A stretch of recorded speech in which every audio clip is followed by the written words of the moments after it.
We are live. Hello. Today is April 5th, 2023, Wednesday, of course.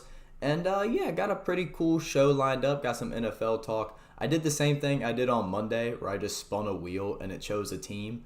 And I'm going to talk about that team. And I also want to talk about the Titans potentially moving up to pick 3, as that is the biggest NFL news that isn't Aaron Rodgers or Lamar Jackson, because that's all people talk about. And I got some cool hockey stuff, some cool basketball stuff. But without further ado, let's jump right into it with the New Orleans Saints being the team that was landed on. Let me adjust this just a tad bit. And just a heads up, this is going to be rough. Like, I really haven't fleshed out any of these ideas. That's why it's not a video. I'm just kind of talking into a camera. So, the New Orleans Saints, I made a video on them last offseason calling their general manager, Mickey Loomis, a smooth criminal in the thumbnail. That's my favorite thumbnail I've ever made, by the way. It did pretty well, and the premise was that the Saints were in cap hell, and they found a way to get better. Now, it didn't work, as they went 7-10 last season, so they didn't really get better, but I thought it was really cool that they were able to get better while being in cap hell. Now, you're only kicking the can further down the road, and it is totaling up more and more. But the Saints did the same exact thing in this free agency class, but they did it in more, I want to say, flashier ways, because Jameis was not the guy. Andy Dalton was not the guy. I don't know why they didn't throw Jameis back in there, but I'm not an NFL head coach. So the Saints, the two biggest things they did this offseason was obviously getting Derek Carr on a 4-year, $150 million contract and being able to trade Sean Payton for pick 29 to the Denver Broncos, of course. Those were massive because last season the Saints made the wild trade with the Eagles where they gave up their first-round pick this season for a first-round pick last year. Did not work out, but they were still able to get one. And they were able to get a quarterback for at least 2 seasons, because I know his dead cap number drops heavily in year 3 to, I believe, $17 million in dead cap. You can eat that for 1 year, especially considering how much cap space the Saints are going to be eating in void cap numbers regardless. Now, to be able to do a 4-year, $150 million contract and then also be able to be under the cap while at the beginning of this free agency period they're at like minus $50 million, you have to restructure a lot of contracts. I don't have specific numbers, but they restructured a fuck ton of contracts, and they had to add a lot of void years, kind of just kicking that can down the road, those void year numbers, which I know those can still be tinkered with, but I really don't like that. That is terrible. In the whole lot of restructures, I went through their 2025 books. In 2025, $46.561 million of their cap space will be dedicated to void year cap hits. Guys who may not even be on the team, they're just in void years. And why'd you add on these void years? So you could go 7-10. The Saints, they got better. They got better. They got their quarterback, they got their first rounder, and they're under the cap. They are under the cap. They did it. If this was last offseason, I would have continued to praise Mickey Loomis. And if you're under the mentality that the Saints were a quarterback away, then this is perfect. This is the perfect thing. I'm not under that mentality. I don't think the Saints are one QB away. Specifically, I don't think they're one Derek Carr QB away. No disrespect to Derek Carr, but we all know he's no superstar. Pretty damn good starter, though. But the Saints, in my opinion, should try to slowly tear it down. I don't know how you can trade these contracts. I don't know if you can. I know you can't cut them because the dead cap numbers are still there and they keep piling up because of these restructures. I know you can't cut them. I don't know if you can trade them, but I really think they should have kind of taken a step back from that cap hell spot and kind of just decided, okay, Ryan Ramczyk, now that we got the first round pick and have 8 total picks, 3 of those picks being top 100s. I'm not calling out Ryan Ramczyk in particular. He's just the first name that came to my mind with the big contract. we can let him go. Or Marshawn Lattimore, we can let him go. I know they restructured Michael Thomas's contract really well because his cap hit next year was like $60 million, but now it's not. But they added on void years to do that. It's a really interesting spot that they're in. So, okay, going back to the question that's been on the screen for like 4 minutes now. Did the Saints do enough to get better? By $1 million. They got a lot better. They added a first-round pick who's going to be a top 30 prospect, and they added a viable quarterback. Actually, a pretty good quarterback. I'm not going to hate on Derek Carr. They added a $150 million quarterback, and that's not an unreasonable contract. They did well. I just really hate the idea of $46.651 million of their cap space will be dedicated to void years in 2025. Obviously, I know that number's going to change. There's still 2 more years. But to change it, you have to kick the can down the road, and that is a scary thing. And looking at the longer contracts they signed this year, and by that I mean not 1-year deals. They signed three 3-year contracts, excluding Derek Carr. One of those being defensive tackle Nathan Shepard, who played 37% of the Jets snaps last year. Second one being Kalen Saunders, a defensive tackle that played 39% of the Chiefs snaps last year. Kind of interesting you're giving 3-year contracts to those guys, but they know a lot more than I do. And Jamal Williams, obviously running back, a 3-year deal. That's a great running back 2 option behind Alvin Kamara. I don't know what Kamara's court situation's like, actually. I kind of want to learn more about that. I probably should have, considering I'm talking about the Saints, but here we are. That's a great RB2 option. I'm pissed the Lions let that guy go. I'm not a Lions fan. I loved him on the Lions. But I don't think they should tear it down, as they have talent. They can win football games despite going 7-10 last year. They have talent. I don't think they should tear it down because it's going to be hard to move those contracts to begin with. But I think it would have been sick to just be able to let go of one of them or 2 of them, or just try, because you can't cut them. You can't eat that cap hit considering they're already in cap hell.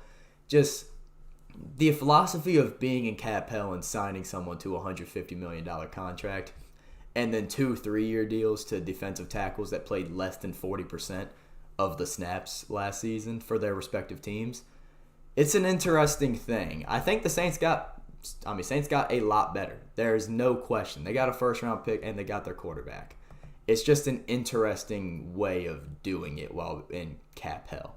So, yeah. Moving forward, I may do a video on that. That was a lot better than the Browns segment on Monday. Moving forward, should the Titans trade up? That's the biggest report over the last few days. Actually, the moment I finished the little show I did on Monday, turned on the TV and they were talking about, hey, the Titans might trade up. I was like, fuck, I missed it by like 30 minutes. I think it's kind of dumb. I'm not going to lie. Now, maybe this is just a loser mentality, but I think you should let it rock with Ryan Tannehill for 1 more season, because you only have 1 more year under his contract, unless you really believe in Anthony Richardson or Will Levis as a developmental project. If that's the case, then shit. If you really like one of these 2 prospects, then I guess you got to go for it, because the Titans, it hasn't really worked. They made the AFC Championship in, I believe, that was 2019, yeah.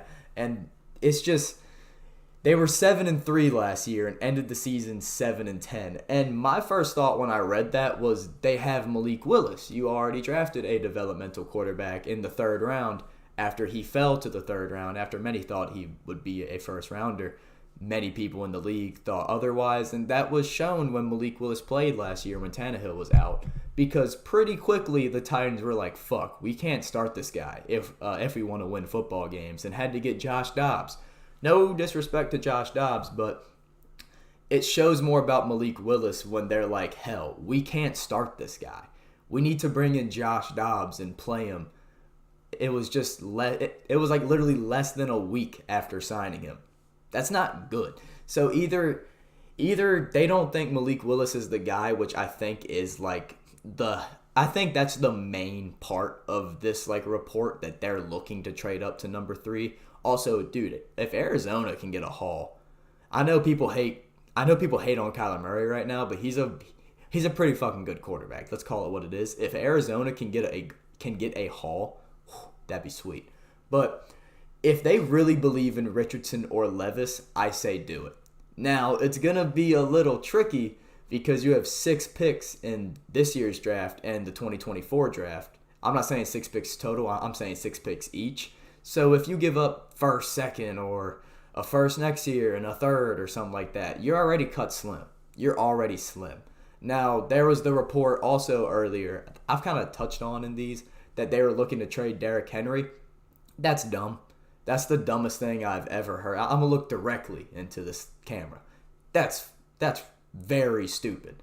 That is extremely stupid, the idea of trading Derrick Henry, because I don't like the mentality of, well, you can get value for him now. Like, you're seeing that with T. Higgins right now. Like, trade him, you can get value. It's like, dude, the value is on the football field. That is the value.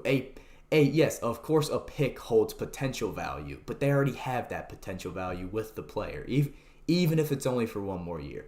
Don't trade Derrick Henry. Just don't. It's not worth it. It's just not worth it. But, oh yeah, going back to my point, I don't think they should trade up, and I think unless they fully don't believe in Malik Willis, I think you should let it rock with Tannehill and Derrick Henry and the team for one more year, because they were 7-3, and like I know in their big stretch of wins to get to 7-3, they barely won, but in their 7-game losing streak to end the season with Malik Willis, Josh Dobbs, and I believe 3 games of Tannehill. I think that's what it was, something like that. They barely lost, too. They were a fumble recovery touchdown by the Jaguars away from making the playoffs. I guess that's debatable. I kind of just said that off of the top of my head. But the Titans were close. They were really close. Unless you really believe in one of these developmental guys, go for it. But if you have any shadow of a doubt and you still kind of believe in a Malik Willis as a developmental guy, I know they shifted their GM, their coaching staff around. I should have done more research on that. If I do a Titans video, I will do a lot of research on that because that is the most important thing here to me. I don't think they should do it. But if you don't believe in Malik Willis or just love one of these developmental guys, do it. That is the summary of what I've been saying. So, yeah, that's the football talk. I want to do more of those. I want to make videos off of those, but I do not have a lot of time. So let's just move forward into the hockey.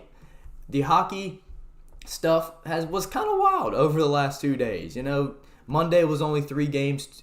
Tuesdays are typically a lot of games, whereas there was a lot of games last night. And it's kind of wild in the Central Division right now.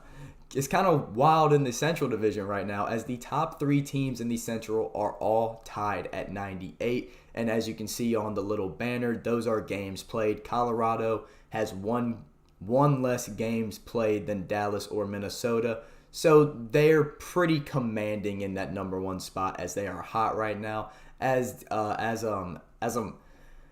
Colorado last night won 4-3 in overtime versus San Jose. That would have been a bad loss with their star player Nathan McKinnon getting 2 goals. Dallas on Monday got a big 5-1 win over Nashville with 1 goal and 3 assists from their star Jason Robertson. And Minnesota notched a point versus Vegas on Monday night in their 4-3 shootout loss. And according to Mark Rosen, I don't know who he is, but Kirill Kaprizov will be back next week for the Minnesota Wild. We all hope so. He's one of the brightest young stars in the league. And this Central Division is hot right now. I don't really have predictions, but the Avs are extremely hot. So I guess if I have a prediction, it's that the Avs will take it. Moving forward to the East, the Eastern Conference wildcard race. It's become an every show thing. I kind of don't want it to be because I'm beating a dead horse and I'm getting sick of it. But it's kind of crazy. I don't know why the banner is smaller now, but that's cool. It just continues to heat up with now Florida who was on a losing streak, and hey, they may be out of it. Now they're in that first wild card spot over both the Islanders and the Penguins, sitting at 87 points.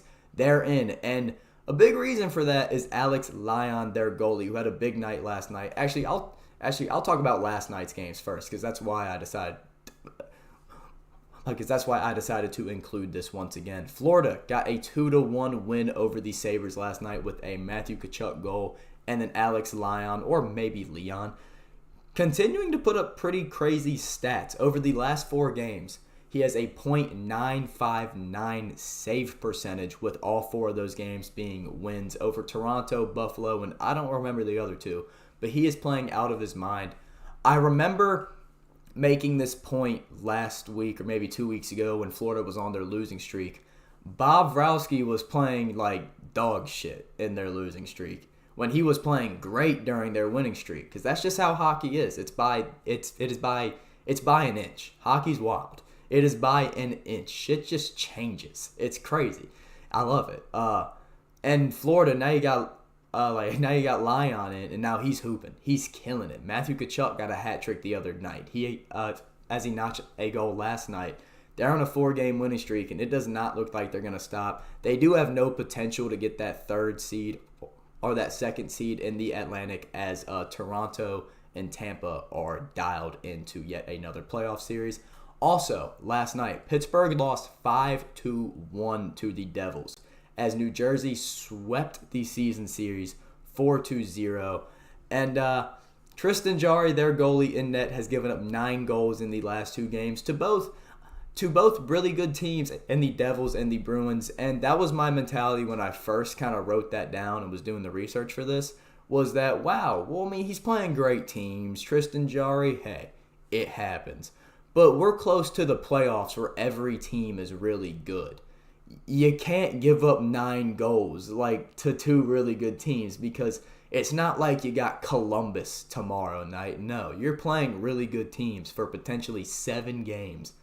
And hey, if you survive, the next 7 games are against an even better team. So I was going to give Jarry the benefit of the doubt, but it's just like, dude, you got to step it up.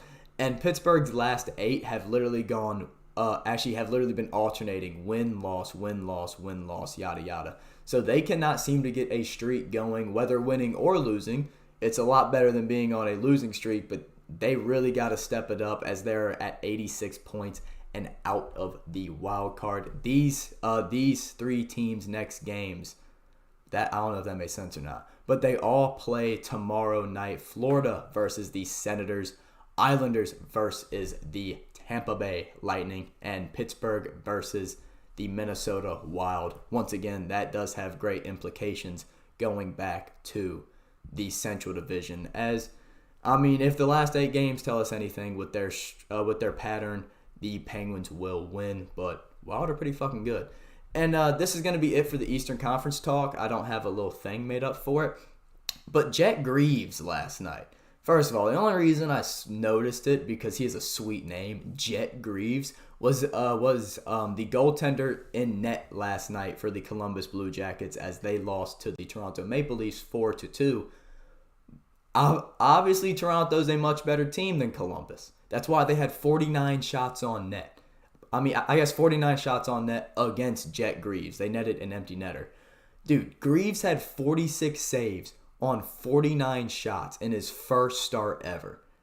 That's a sweet name and a sweet performance.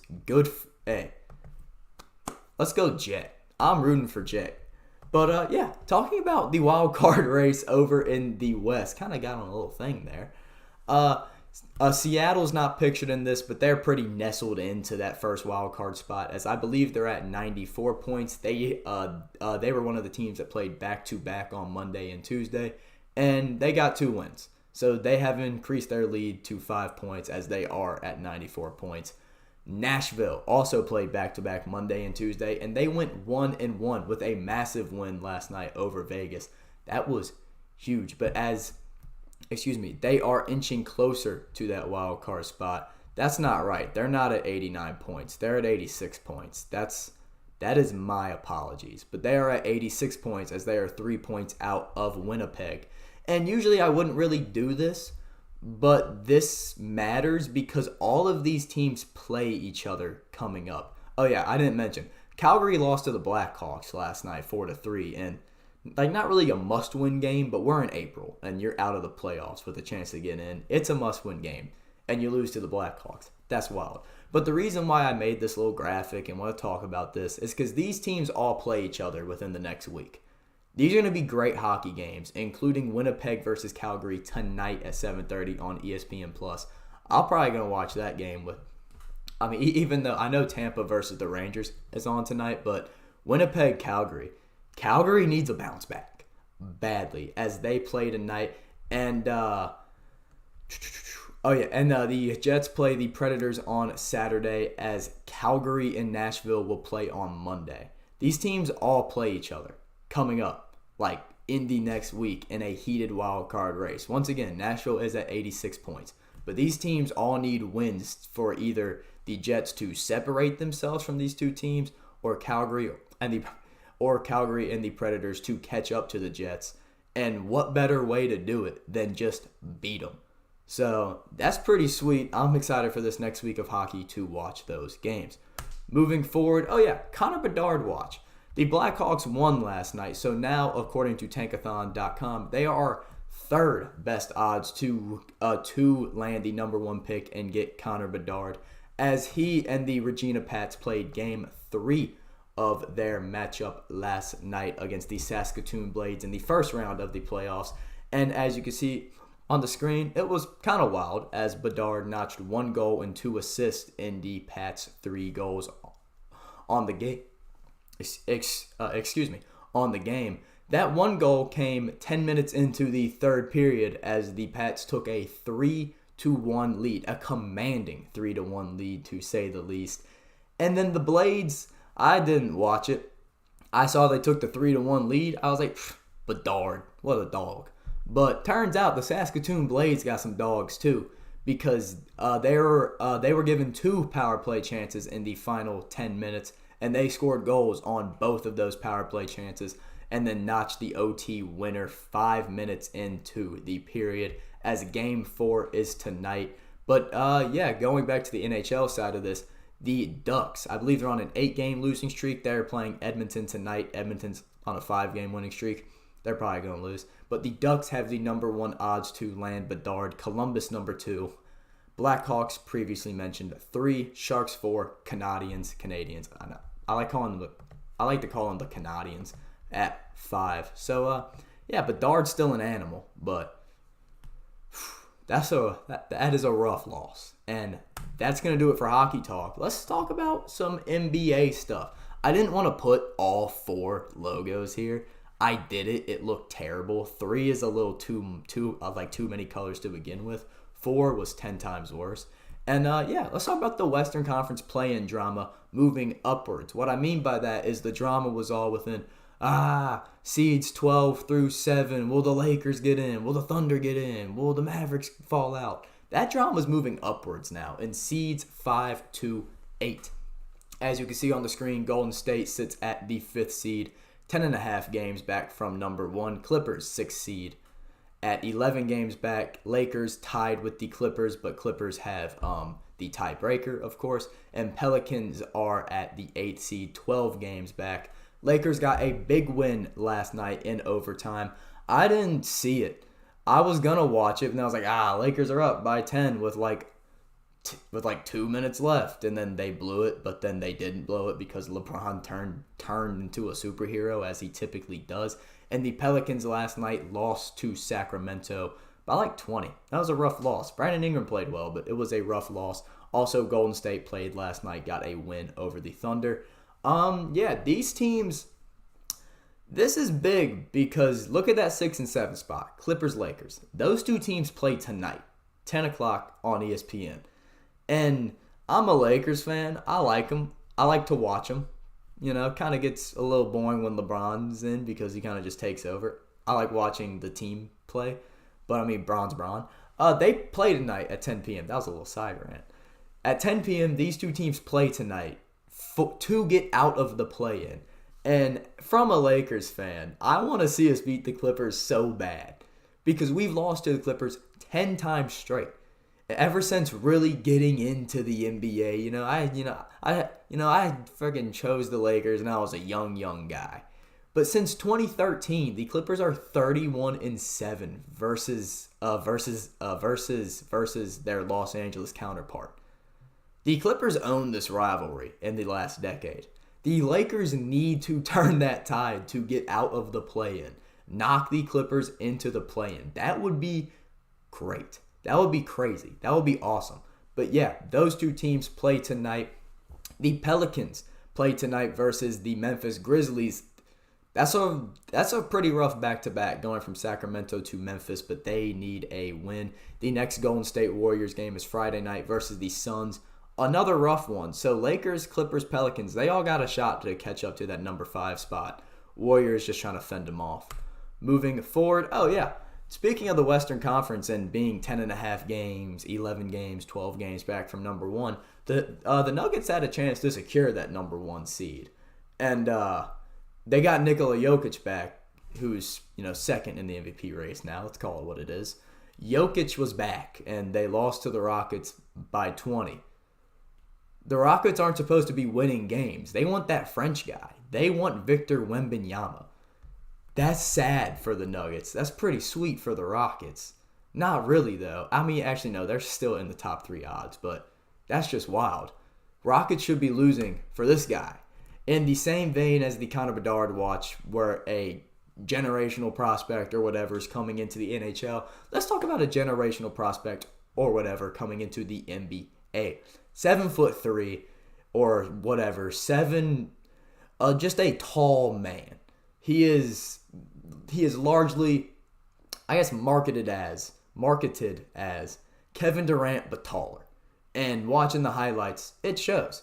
Victor Wembanyama is going number 1, and they've been slipping. The team, actually himself and the team he's on, the Metropolitan 92 in the French, what is the league called? L&B Pro A. That's France's best. That is their best basketball league. They also have the Metropolitan 92 team. They also have that dude with the last name Ho You Fat. That's just funny. I saw that guy when I was doing the research for this. That's pretty sweet. But yeah, with 7 games remaining in the season, the Metropolitan 92 team with Wembanyama is 18-9, and they've lost 3 of 4 with their loss on April 2nd, so just 2 days ago, Monday night, being their second largest loss of the season to Monaco. 19-point loss with Victor Wembanyama scoring single digits for the first time this season. The Metropolitan 92 team, I don't know if I just call them the Metropolitans or not. I don't know French basketball. But yeah, they have hit a low point. Wembanyama has hit a low point. 9 games left in the season. I'm pretty curious to see how he bounces back, to see how the team bounces back. I won't watch the games because they're in France, but I'll look at box scores and make assumptions because that's all this sports analysis stuff is nowadays. So Victor Wembanyama, number 1 pick, is hitting a low point. His team is hitting a low point. Connor Bedard, number 1 pick in the NHL draft, is kind of hitting a low point as well. And according to Tankathon, the Victor Wembanyama sweepstakes, the top 3 teams with the lottery odds, obviously with the new rules, those lottery odds, the top 3 teams all have a 14% chance of scoring the number 1 pick. Those top 3 teams are the Pistons, who have lost 20 of the last 21 games. I guess Jaden Ivey really wants this guy. The Rockets, who got a big win last night for whatever funny reason. And then the Spurs sit at 3, also in that 14% chance, as the next 2 teams are the Hornets and the Blazers. I think it'd be sweet if the NBA rigged it for the Hornets or the Blazers to win it, because you can have LaMelo and Wembanyama or Dame and Wembanyama. I don't know if it's rigged or not. I just think that'd be pretty cool. But right. No, we're not at the end of it. I was kind of preparing for for this to be the end of it. But NBA cool stuff, because some cool stuff happened last night. Donovan Mitchell dropped 40 points for the 4th straight game. He's an animal right now, shooting pretty great splits. He's an animal. Joel Embiid. I got home last night from class and work at about 9:15, and I was like, I'm gonna watch the rest of the Celtics Sixers game. I'm hype. The score was low. This was at the end of the third quarter. It was like 68-67. I was like, dang, this is a low scoring game. Then I see Joel Embiid has 37 points. He had 37 of, I'm just going to throw out a number, the Sixers like 68 points. He is the MVP. He's playing out of his mind. He's been playing out of his mind the entire month of March and now opening in April for his second 40-plus point performance versus the Celtics. As the Sixers get a big win over Boston, he's playing out of his mind. Give him the MVP. Donovan Mitchell's playing out of his mind too. That was some NBA cool stuff. And that's the end of the show. If you enjoyed, do all the algorithm stuff. I haven't started a video, but some are probably coming. I don't know. They might come, they might not. This is pretty fun to do. I'm gonna keep doing this because this is fun. But yeah, hope